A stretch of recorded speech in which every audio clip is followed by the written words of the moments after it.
मत्तरोगशिरोपरिस्थितनृत्यमानपदाम्बुजं भक्तचिन्तितसिद्धिकालविचक्षणं कमलेक्षणं भुक्तिमुक्तिफलप्रदं भुवि पद्मजाच्युतपूजितं दक्षिणामुखमाश्रये मम सर्वसिद्धिदमीश्वरम् वित्तदप्रियमर्चितं कृतकृसातीव्रतपोव्रतैः मुक्तिकामिभिराश्रितैः मुहुर्मुनिभिर्दृढमानसैः मुक्तिदं निजपादपङ्कजसक्तमानसयोगिनां दक्षिणामुखमाश्रये मम सर्वसिद्धिदमीश्वरम्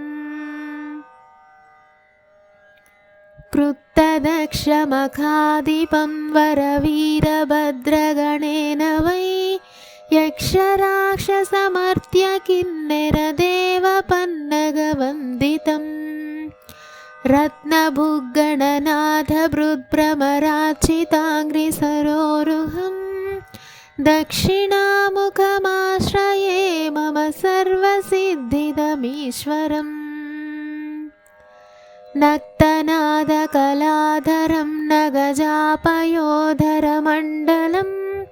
लिप्तचन्दनपङ्ककुङ्कुममुद्रितामलविग्रहं शक्तिमन्तमशेषसृष्टिविधानके सकलं प्रभुं दक्षिणामुखमाश्रये मम सर्वसिद्धिदमीश्वरम् रक्तनीरजतुल्यपादपयोजसन्मणिनूपुरं बन्धनत्रयभेदपेसलपङ्कजाक्षशिलीमुखं हेमशैलसरासनं मृदुसिञ्जिनीकृतदक्षकं दक्षिणामुखमाश्रये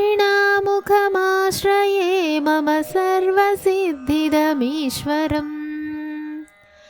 यः पठेच्च दिने दिने स्तव पञ्चरत्नमुमापते